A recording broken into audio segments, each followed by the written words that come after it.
New Glenn failure to reach proper orbit was due to thrust deficiency. Yeah, you'd think. AST gets FCC nod to compete with Starlink. SpaceX wants to acquire a, quote, startup for $60 billion. God, wouldn't you love to have a startup that's worth that already? Univity scores a 32 million Series A for a Vlao 5G demonstrator. China is backing an orbital data center startup with an $8.4 billion credit line. And from the EU, Atmos Space Cargo gets 25.7 million euros for space return operations. The House Science Committee vows to reject the NASA budget cuts. Go figure. SpaceX claims AI data centers in orbit may not be commercially viable. That's an interesting point of view, to say the least. Spain's Pangea Propulsion got 2 million euros from the Catalan government. And what's the deal with those shiny new NASA moon suits they keep talking about?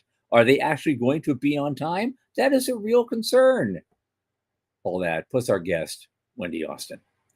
From the news desk at the Center for Space Commerce and Finance, my name is Thomas Andrew Olson, and this is The Unknown Quantity.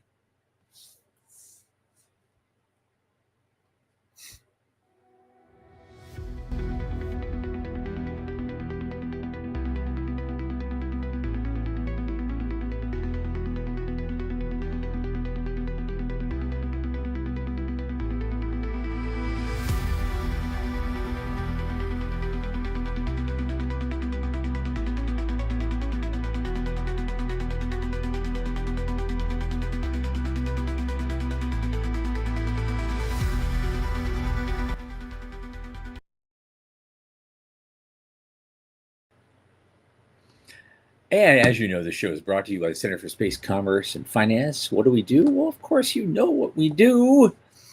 We champion and strengthen emerging space startups and space-adjacent enterprises worldwide through advisory, access, and advocacy. Our pitch events and world-class boot camps fortify startups to be better investor-ready. Now, a lot of our work, especially this podcast, is supported by our listeners and fans like you.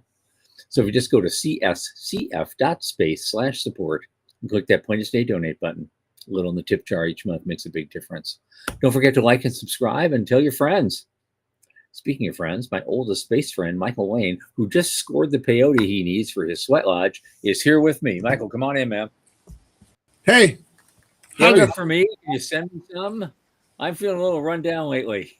I need a new view of life. Right on. How are you? What's going on your side? Me, I'm still just beating the pavement for certain things to happen, and I'm trying to take care of some multiple emergencies here at the home front, and so it's just been mildly exhausting, actually, but I'm hanging in. So there we go. How about yourself? I'm running a hell of a lot of proposals and waiting for other people to say yes or no to things. It feels like my whole life is waiting for other people to react. I'm like moving pieces on the chessboard, and something's going to happen. So good. Keep your hopes up. I mean, I've been kind of doing the same thing when I have time, when I'm not trying to fix a bug infestation in my garage, or and my wife's having this skin ailment problem. We don't know where that came from, and the doctor she saw just the other day was no help at all. Dang. And so it's like, I don't know. We're still trying to figure out what the medical profession has to offer or not at this case. That's where we're at. I did forward. I did do something kind of fun yesterday. I gave a pitch on the elevator to a room full of people, which honestly is a little terrifying. Sure. And believe it or not, of all the times I've been on camera or on stage, I've not ever really had a reason to get good at pitching. So this new stage that I'm at, this new life choice that I'm at, I got to start pitching, and I don't really know how, but out of 14 people, I came in third, so I was pretty happy about that. And I have some stuff to work on to get better. But I was pretty happy with third, honestly, since I it tell was. you what, let's make some time. You can do a mini boot camp just with me. I would How love about that. that? That How would about be that? great. Yep. You Yep. can. I will just. You just do it. We'll do a Zoom call. We'll do it. We do the whole spiel, Let's and do I'll it. sit there dispassionately and say, okay, here's where you did great. Here's where you sucked. This is Yeah. why. This is what you should do. I mean, I've been watching these things since Yeah. 2009, Yeah. or earlier even, Yeah. and so it's like, yeah, well, of course I'm going to help you. I'm kind of on the team already, so shit, use me. Okay, let's talk about that, but maybe that's something we do on air. I would be okay with doing it on air. Like, Okay. I think that would be an interesting show. I think it would be good for other people. It Yeah. definitely, we can Yeah. talk about it. That's a great idea. Yeah. I don't know why we haven't done that already, but yeah, Okay. I did my first pitch yesterday and it was adequate. It was adequate. Half the battle in even personal growth is just meeting yourself halfway and getting through that fear point Yeah. and pushing Yeah. through it. They handed everybody this little card, the 3x5 card. Basically, it's a 3-minute Mad Libs version. Hi, my Okay. name is, this is what I'm doing, the problem I'm trying to tackle, the blah, blah, blah. I mean, it felt like kindergarten, but it was surprisingly useful. So yeah, just 3-minute pitch and 2 minutes of Q&A. So super fast, but Yeah. yeah. So This is what we train people to do all the time. right. I just did an Right. elevator pitch event in Sydney 6 months ago. Yeah. So yeah. Yeah. Okay. Let's do All right, that. cool. I love Okay. it. The news. Okay. A lot of news. What do we I got? love this first article. I just had to add it because it's kind of there's a certain irony in it. Yeah. I consider it painful elucidation of the obvious. Uh, yeah, it didn't reach orbit because of a thrust deficiency. That's like a rapid disassembly, kind of thing. Yeah, it's I don't know. I hate like language that's intended to obfuscate. Like we didn't go high enough and we got no fat it didn't go fast enough. The end. But Yeah. they're gonna turn it into a press release and Yeah, and I guess they did find a fault in one of the engines on, the booster or the upper stage engine that just wasn't, getting it done. So I guess they have some fix-it work they can do, except well, the FAA has officially grounded them until they figure it out. that's what I was gonna say. Yeah, that's a big deal. Oops, Yeah. right? Officially Well, grounded. a big enough oops to kind of warrant that. So Yeah. they have a ways to go. I'm rooting for them, as you are. Of course. But at least they pinned down the problem, and now they got to work the problem. And this is what we do. This is the business we're in. Next up, AST, who was the unfortunate recipient of that problem the other day. Yep. They did, nevertheless, get permission from the FCC to compete with Starlink Mobile. It's a big So deal. they got some. They can compete in the. It's just the 430 to 440 megahertz band. It's like that. It's like not much, but despite that, I guess they're stepping on the toes of ham radio operators, which creates an issue. So I don't know what they're going to do, but they only have a 248 satellite constellation. And they're offering supplemental coverage from space outside the U.S., whatever that means. And so, good luck to them. I hope they get a new satellite up there and things will do what they do. I'm curious if they get the same pushback that Starlink got when it first started, because their spacecraft is the biggest thing in the sky by a lot. It's way bigger than the International Space Station. I'm not sure if this current fleet is, but one of their iterations is the biggest thing in the sky. And I wonder if you're going to be able to see it from the ground. Yeah. Well, here's where Starlink is having an issue now. I think it's its own size, Yeah. and mild hubris is starting to catch up to it. There was an article the other day, which I did not include because we just don't have time for all this, is that they were threatening Australia to not provide service at all unless Australia gave them a free ride and all the bandwidth they want. They wouldn't have to go through formal application process like everybody else. They just want to say, give us what we want and we'll serve you. And I don't know what Australia is going to say to them about that. But I told Walt Anderson, my buddy and friend and boss at Ave Alto, that maybe we need to get a hold of somebody in the Australian government really quickly and say, we might have an alternative for you. Right. Yeah. No government wants to be held hostage. That's not a good way to get an economic development deal to work. Yeah. But here's the big shot, the eyebrow raised for me today, and it isn't because of SpaceX. It's about them. The next up, it has an option to acquire a startup called Cursor for $60 billion. The kid is 25 years old. Yeah. How is it $60 billion? How's a startup worth that? Because it has $100 million in recurring revenue, annual recurring revenue, which is good. That's good. Hats off to $100 million of recurring revenue, but the premium, the multiple to get to $60 billion. And why are we telling this story? Why? Because SpaceX is considering buying them. Yeah. It's a $10 billion walk away program if they don't buy them. Yeah. So that's a good afternoon's work, right? Oh yeah. Well, the thing is, when you acquire something like that, or in any industry, you're acquiring talent and skills that you don't have to build yourself, right? But you want, and so they're going to take that and hook it up with XAI, which they've already acquired, to do even more things that they can't do right now, and will obviously expand their base of operation, 100-fold maybe. Yeah. Oh. But man, $60 billion for a startup. Yeah. Early hustle, you bet.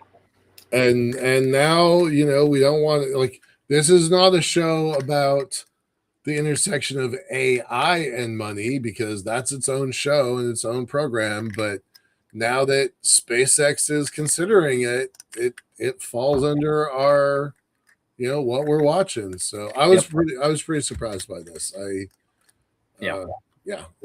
Wild stuff. Yep. Now back to normal life with normal money. So a French startup, Univity, of course, I've never heard of them before, but they got a $32 million Series A to deploy a pair of 5G demonstrators into very low Earth orbit, whatever that means, ahead of plans for at least 1,600 of those to help telecom operators extend their 5G coverage from space. So this is another one of those flavor of the month things. Direct to device. Chaz Miller pioneered it with what's his company's name? Link. It's called Link now. Link, yeah. It used to be Ubiquity Link, and then they changed it to Link with a Y. Yeah. And because we've had offers for that from people in the Middle East. They wanted us to deploy just Ave Alto, high altitude platforms, but they only wanted to provide basically cell tower in the sky service. And we did the numbers on that, and for the technology we build, it just didn't pay. Oh. Mobile backhaul, great money. Wi-Fi broadband services, across areas that are underserved, great money. But just cell tower as a service, barely worth getting up in the morning. That's right. Yeah. I've been saying for a while that very low Earth orbit is about to be a very busy place, and SpaceX is bringing all of their Starlinks down lower and lower and lower to deal with the latency, to deal with not having to dodge all the traffic that's higher up. VLEO is about to be the next cool thing. So I think we're going to wind up with more hardware there. Yeah, as long as we can still punch past them to get to cislunar space and elsewhere, that's my only concern. It's a good concern. Yeah, it's real. Yeah. Okay. Yeah. Now here we go. Oh, something out of China, and here we go again. Right. You're talking about space and money, or AI and money. Well, here we go again. China's backing an orbital data center startup with 8.4 billion in credit lines. So they want to do space-based computing infrastructure, however that looks. What would you do with an 8.4 billion credit line? I mean, right? Like, okay, just apply it to Alvialto, or I'm going to apply it to elevators. Okay, all right. Like that is bonkers. That kind of money level is bonkers to me. Let's put it this way: we could build 400 platforms and spread them out around the world. Each one of them, if they're at 90% capacity, they'll make before EBITDA about 900,000 a month. Oh my God! You see, and we would be so flush. I can afford to do one of my personal fantasies. Is I want to float one of those right over Mount Everest. That one won't pay for itself, but it will pay. Do you know 35,000 people go to Everest Base Camp every year? Absolutely. And the service they're getting, you can imagine, is from the crappy satellites flying over there that they have now. Yeah, we could give them like it's home. Here you go, boom. So and China, you go to the summit of Everest and call mom on your smartphone. Call mom and do it. And send here, look where I am. Send a selfie. This is me summiting. Yep. What a world. Yeah, $8 billion in credit lines. My elevator's only $350 million. So you could build a lot of elevators for that. Yep. Right? Yeah. But we could also buy our own private commercial space stations to play with. We could do all sorts of things. I mean, actually, what I want to do with Aviato is about the first billion or less. So what do I do with the rest of it? That's a good question. Yeah. Oh, Dallas was asking a question. In what way is AST spacecraft larger than the ISS? Who said that? Not me. Did I say that? I hope not. Huh? Dallas. No, Dallas. I know. No, I did. But I didn't say AST spacecraft I said larger than ISS. It is the solar panels on. I don't know if it's this generation or the next generation, but the solar panels of AST are the biggest thing floating in space. They're gigantic. Okay, the solar panels. That's a whole different matter than the craft. Okay. Yeah, no. It's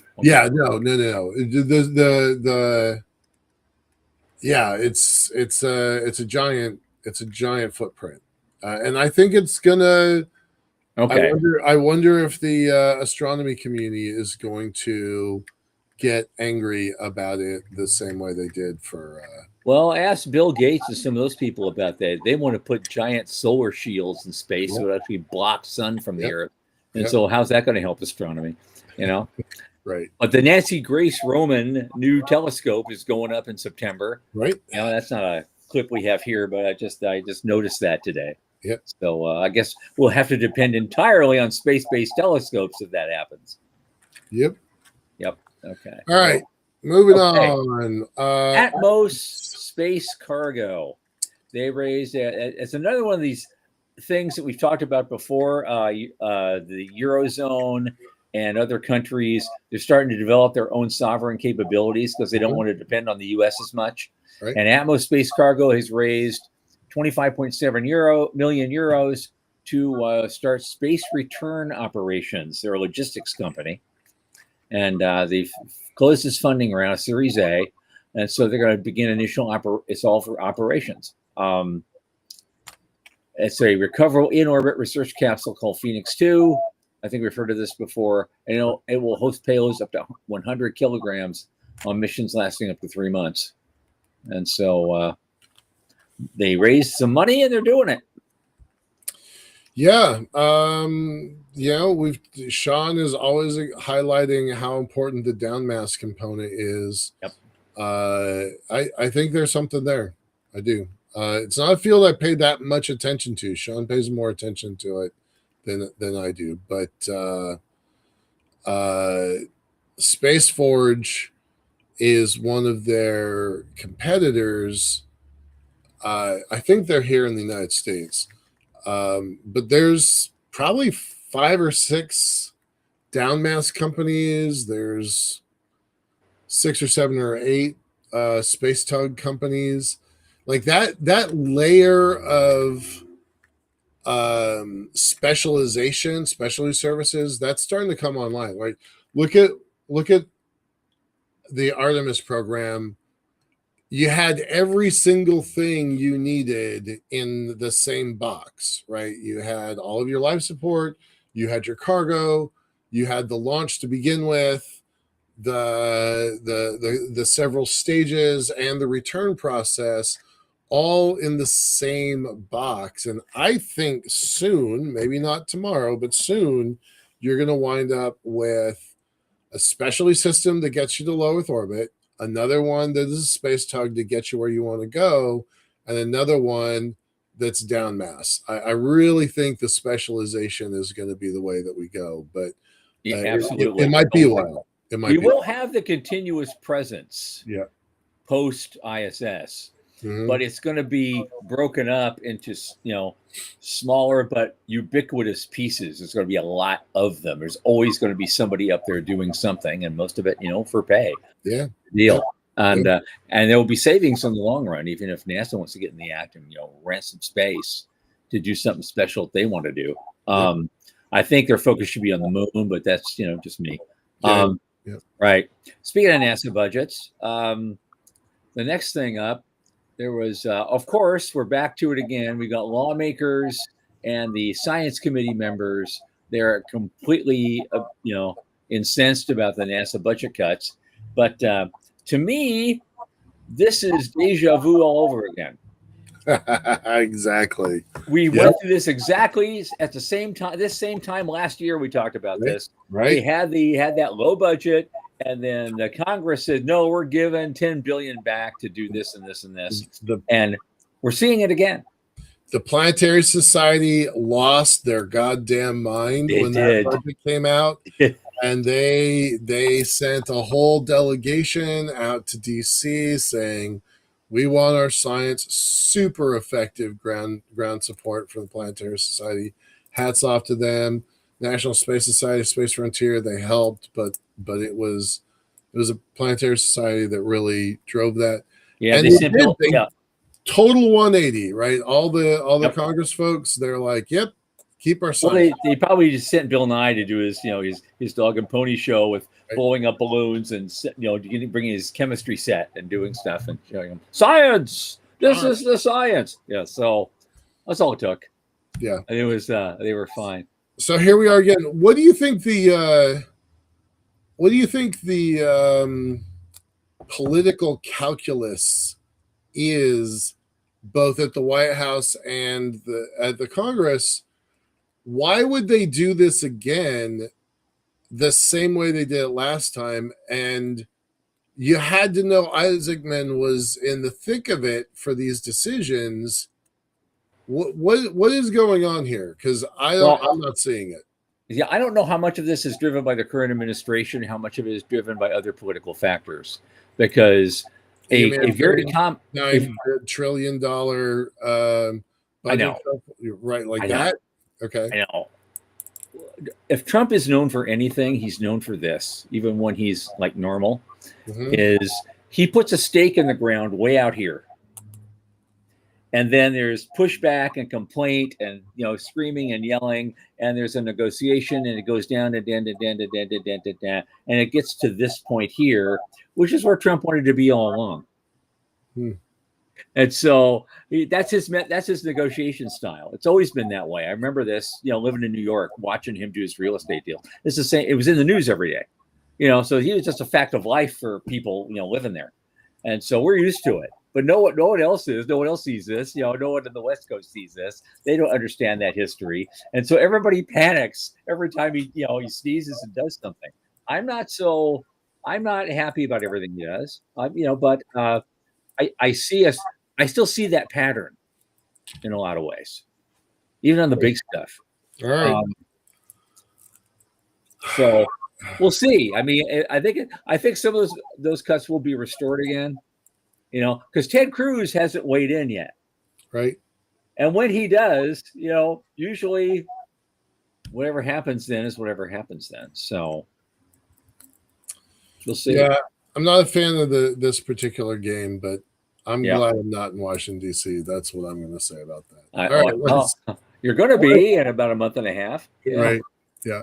All right. What do we got next? Okay. What do we got? We're close to the end here. We've got this. This is from actually Reuters of all places.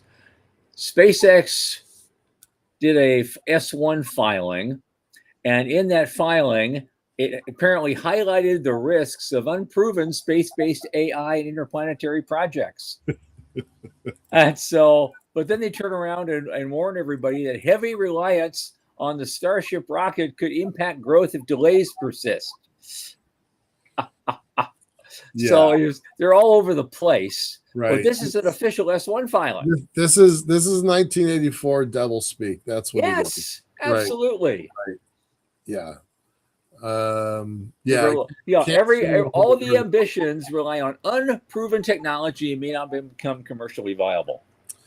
At least until I can own it all. That's kind of the unspoken part. Right. Because I'm going to pick up this outfit for $60 billion. I'm going to merge it with XAI, and then we will have Colossus. We will have, you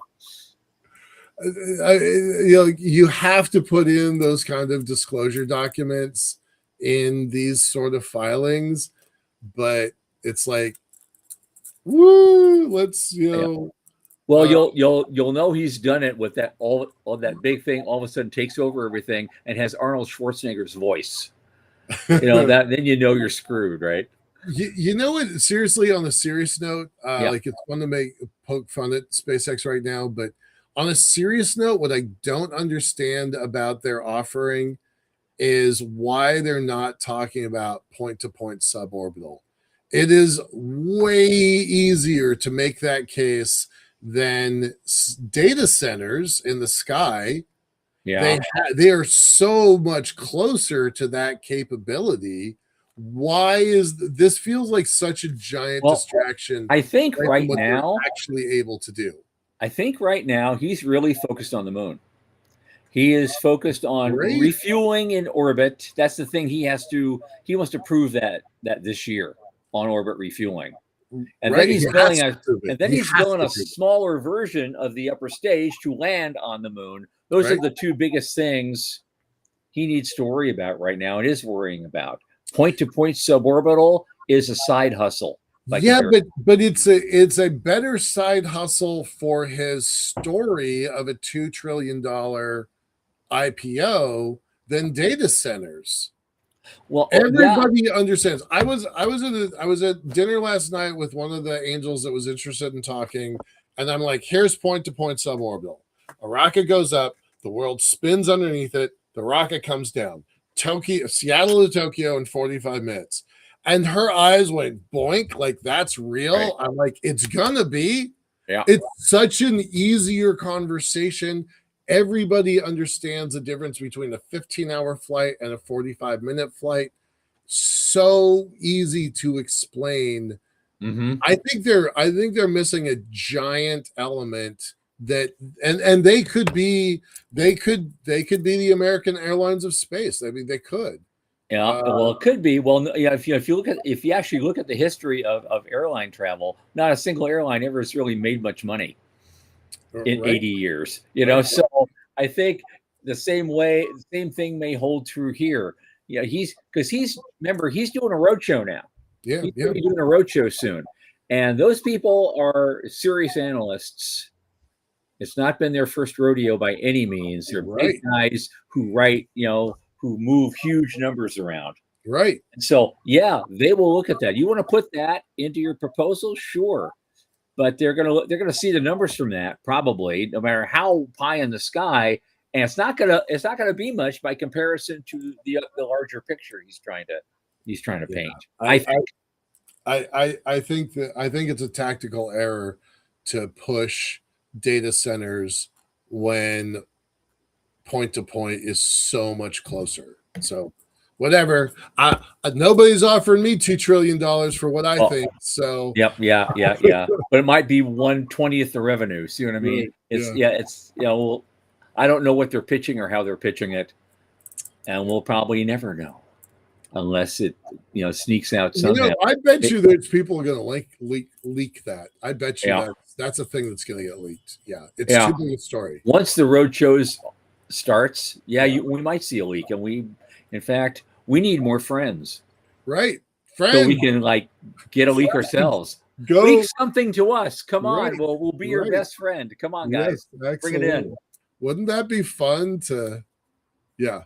All right. Exclusive here on this show. Right. Exactly. Someone leaked this, and we put the guy on whose face is blacked out, and his voice sounds like this. And so, that'd be All great. right. Sean is like, no more news. Let's get to our guests. So Okay. We didn't get it all, but okay. Well, but we did good. We only had a Right. couple of things we left. Let's do this. Our guest tonight, we've had on before, and she's wonderful. Her name is Wendy Austin, and she is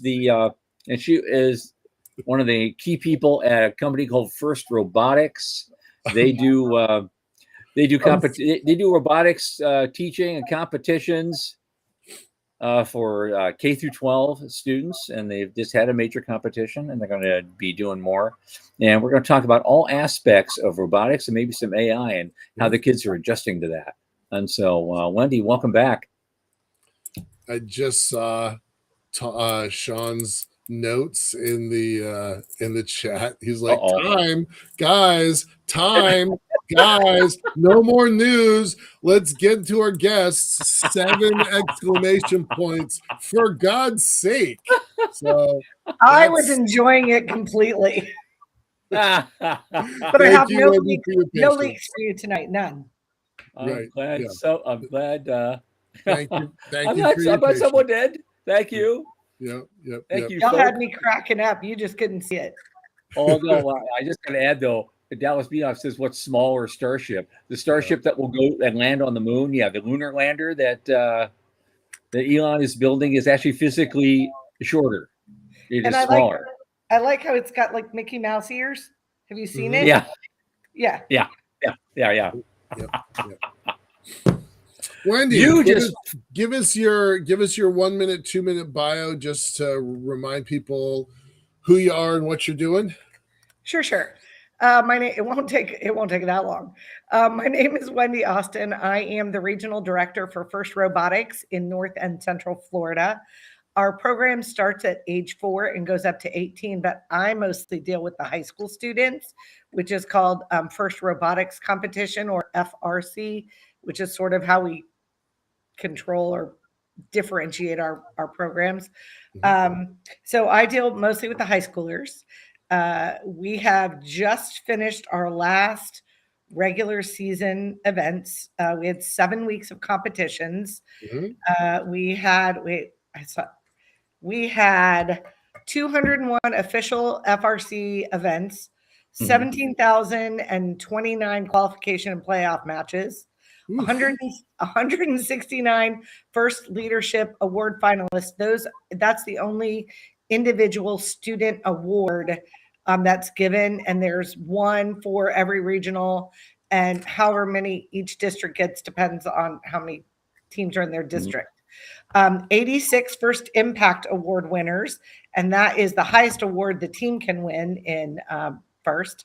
And then 79 Woody Flowers finalists, which are our mentors, and 73 volunteers of the year. So that's what we've been up to. Wow. That's crazy. Crazy. my regionals are in Orlando, which was in April. No, this is April. In March. And I had teams there from Turkey, Sweden. Wow, I've forgotten at this point. But you could tell the Swedish team because they were all very tall and blonde. I had Colombia, Dominican Republic, Sweden, and 2 teams, I think, from Turkey. And then in Tallahassee, just this past weekend, I had Turkey, Chinese Taipei, and Mexico. And Mexico was the number 1 seed and was the captain of the winning alliance. Wow. Good Yeah. for them. Yeah. How many, give me that number again on the number of teams and how many students are represented there? Well, in Florida, we have 90 of the FRC teams, 90 or 91, and there's an average of 35 kids per team. So some teams will have 20 or 30, and some will have 60 or 70. I don't know what they do with all those children, but they do, and they're amazing teams. So you're looking, I think in Orlando, we kind of guesstimated we have 1,750 kids. And then in Tallahassee, we had about 1,500. My intern last year was the captain of her first team, and she's like, I didn't even get to touch robots. I didn't even get to program anything. It was just operation. About it. Well, I can imagine, and she should have been allowed to write code. I would not like it if, like the team that I'm a mentor on, my lead programmer is a girl, and she is phenomenal. She is 17 years old. She's already passed college DiffEQ, and they won't let her take any more math classes until she graduates from high school. But she is brilliant, and she was so it's a shooting game this year. So they shoot these like oversized softballs that weigh a half a pound. Okay. And she built a whole simulator. So, and she's tried to explain to me, I want everybody to remember I was a theater major. So that art could drive our target. And she explained it to me, and I just stare at her blankly, and then she would show me a picture of the arcs, and I'd go, "Oh, okay, I get it." But yeah, she was gorgeous. She is so smart. I actually, our main mentor. So I'm gonna backtrack just a touch. So the main mentor on the team was a student of mine when on another team. When he graduated from high school, he had enough CTE certifications to walk into Cole Engineering as a cybersecurity high school intern. At the end of summer, they told him he could not be the high school intern anymore, but could he just come work for them, and that they would work around his school schedule. You know, jump 5 or 6 years. He kept on at Cole Engineering, and he has now had 3 of our students hired on there, and he's trying to get Isabel in. He's like, no, we have to have her. So that is one of the things I like about FIRST is the professional student sort of pipeline. So that's awesome. Sorry, I totally went off track. No, it's good. It's good. I love that story. I love watching these kids just grow and evolve. And you need to point out your earrings. You wore them last time, and I know what they are, but nobody else knows what they are. Can you tell the story of the earrings? I don't know if you can see it. That is our logo. It's a triangle, a circle, and a square. Dean Kamen's father, who was an artist, a graphic artist, designed it. And so a team made me these. They 3D printed them, catted them out, 3D printed them. And they are like the lightest pair of earrings. You can't even feel like you're wearing them. Right. And it's the logo. It's a circle. Mm-hmm. It's the logo. Yeah. It's the logo. Yeah. Nice. Brilliant. Love it. They were inspired by the pizza. Yes.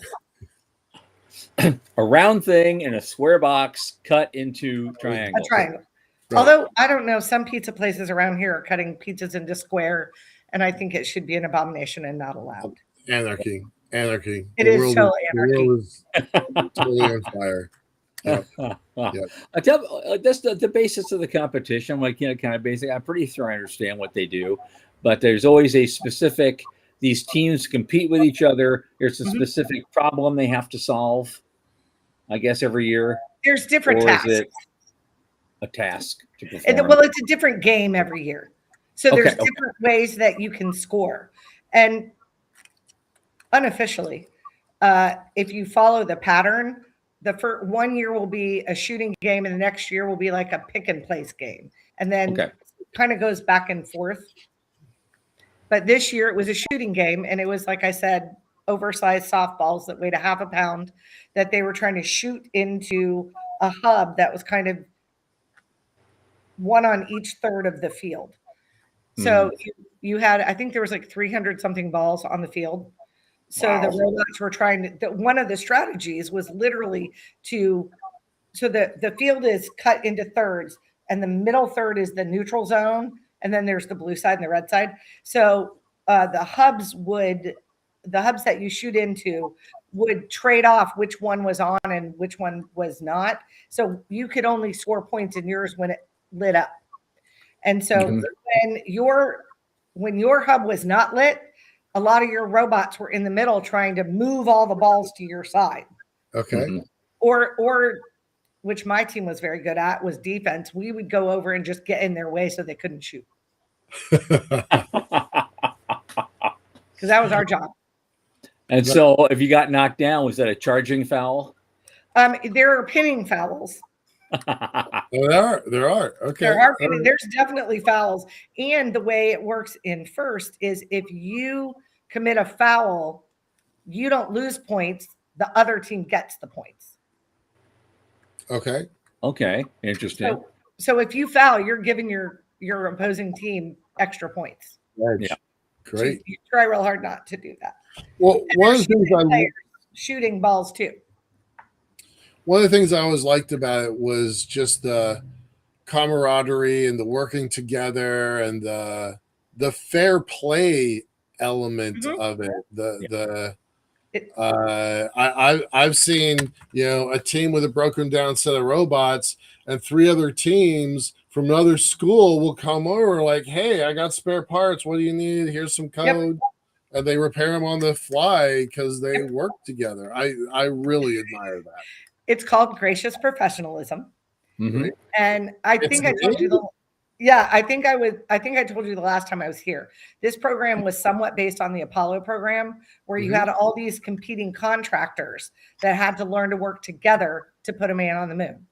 Right. So they play in alliances, and during qualifying, you're randomly paired with who you're playing with and against. So you don't want to destroy anybody's robot because they might be your partner 2 or 3 matches down the line, which is which is why you want to make sure every team there is playing to the highest of their ability. Yeah. Oh, that's we had a different word for that in the early days of New Space. We called it co-opetition. Yeah. We also that has been a trademark word for us. Yep. We saw that a lot in the early days of our industry when there were like a lot of upstart little startups that running on 6-figure budgets, and they were all out at Mojave tinkering with stuff and flying things and crashing things and learning things, and so they all worked together in separate areas and borrow ideas from each other and do it like that. And that's how a $630 billion industry got started. Right. 25 years ago. I was on a call today. I'm not going to say who, but Tom, you know who they're going to be calling is Orbit Fab tomorrow. So they're talking to Daniel, but this whole community, they talk to each other, they work together, they try to help each other solve problems. So it's the grown-up version of first, and I love that. Yep. And I love it because a lot of our teams will take a lot of their code and some of their designs and put them out on open source. Oh. So anyone can get them. I'm a little surprised at, because I probably wouldn't be doing that myself. If they're going to be your partner and help you win. Yeah. Why not? All right.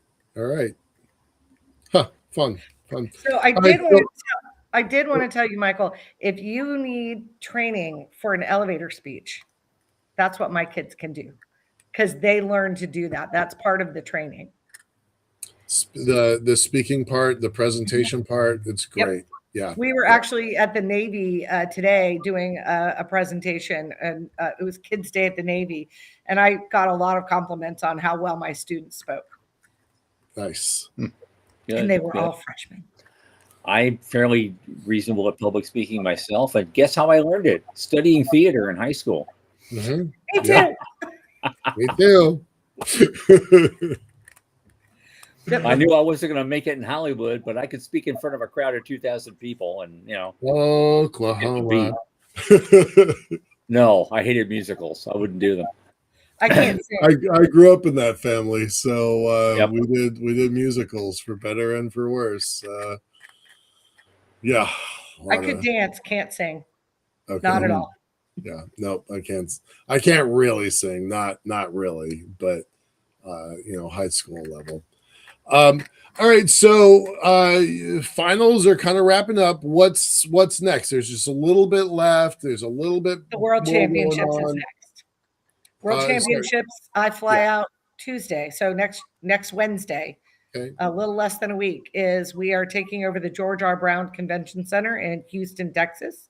There'll be about 500,000 kids there. We have 8 fields end to end on the bottom floor for wait, no, I stopped listening. 500,000 kids. I think maybe it's 50, but I thought it was 5. Might be 50. You know what? Might be 50. What a difference a zero makes. Right. But theater major, I don't math. That's insane. I think it's 50,000 now that you say that. Okay, but because we start at age 4 and we go all the way up. So we have teams at every level there. Wow. All right. Even 50K, that's a lot to keep track of. That's a lot of kids. Yeah. You know, the very, very biggest space conference just happened last week in Colorado Springs. It's 11,000 people. It's 11. You guys are 5 times bigger than that. Yeah. Are you frozen? Drat, you're frozen. Tom, are you frozen? I'm not frozen. Am I back? Yeah. You're back. Yeah. Everything's good. Okay. Am I back yet? Yeah. Yeah, so we just keep doing it. Yeah, the biggest space conference is 11,000 people, so that's 5 times bigger than the biggest thing that we're able to put together, just for perspective. Yep. So amazing, good. How many students or how many teams are you bringing? In Florida, we have 13 of the FRC teams that have qualified to go for our First Tech Challenge. I think we have 9 from the state going, and I don't know how many of the little kids we have going. Awesome. Because that's a very, very much more of an international. When you go to the first Lego League section, it's great because they all have their little booth with their table and stuff, and they all bring their country's food. It's like an international food court. It's fantastic. And they all have on like I can remember one year we were watching the Korean team get ready and they were practicing bowing to the judges. They were adorable and they were in their, their country dress. Right. So it is so amazing to watch all of these kids from all over the world in all different age ranges being super respectful to each other. The big kids will go in and cheer for the little kids. The little kids are fascinated by the big kids and they walk the pits and the big kids give them like stickers and buttons and like little keychains and whatever swag they've got to pass out. So, and it's we're there for 5 days, so it's a lot. You make friends. Mm-hmm. You make friends all over the world. Love it. Mm-hmm. Yeah. And they bring you stuff. It's really cool. And they bring you stuff. In fact, I need to probably stock up on saltwater taffy and take some. That's like so I'm an alum of International Space University, and ISU is modeled after Starfleet Academy, right? Mm-hmm. Whatever we know about. And so for me, you'd spend almost 3 months. There was 129 students from 30 nations, and we would do culture night every Friday night. And they're not just bringing, their saltwater taffy. They're bringing their hard alcohols that represent their country. I can't do that. You can't do that, but I'm just telling you, it's a lot of fun. I imagine. Yeah. And here's the local drink from Kazakhstan or Ukraine I'm like, oh yeah. Anyway, it's a lot of fun. So even big kids get their own culture night. So good. Have you ever seen? It's a cable show from somewhere called Three Sheets. No. So it's based on Three Sheets to the Wind, and it's this guy, and I don't know how he convinced the TV production people he travels around the world and goes to bar hopping and finds out what's the local drink and what's the hangover cure and all the things. And like he crashed a Russian wedding one time, got tanked. It's a ball to watch. Oh, right. The Anthony Bourdain of boozing. Right. Basically. Yep. All right. We got about 9 more minutes here. Let's talk a little bit about the future. So this competition is going to happen in just a matter of minutes here next week and the week after. How's Florida done historically, and do you have any predictions or crystal balls, or is it kind of unethical for you to make those calls? Because I don't want to put you on the spot. Well, I don't know all the teams that are coming. I just know my teams that are coming. Okay. So there's 8 fields. We will usually end up, depending on how many Florida teams are on each field. Last year there were 2 fields. 2 of the 8 fields didn't have any Florida teams. But I would say out of our 13 teams, probably 8 of them will end up playing in field division finals. Okay. And then if we're really lucky, we'll have one that'll make it to the Einstein finals. We have a team called Spam that's out of South Florida that has won on the Einstein fields before. Okay. The pink team from Cocoa Beach hasn't made an appearance on Einstein in a while, but they used to be a fairly regular on Einstein. Exploding Bacon, which is a team out of Winter Park, has played on Einstein. Exploding Bacon. I know. Well, that's the name. Oink, oink, boom. That's their cheer. Oink, oink, boom. Oink, oink, boom. The one thing, so in the Orlando regional, Children of the Swamp and Spam almost always end up playing in the same alliance and almost always end up winning. But because of the way their number, because their one is 179, one is 180. When you get to championships, they're never on the same field. Right. So they can't ever take over. But I'm really excited. So the teams are, your number is in numerical order from when you started your team. Okay. And so, so I said 179 and 180, those teams are 28 years old. We have a team 162.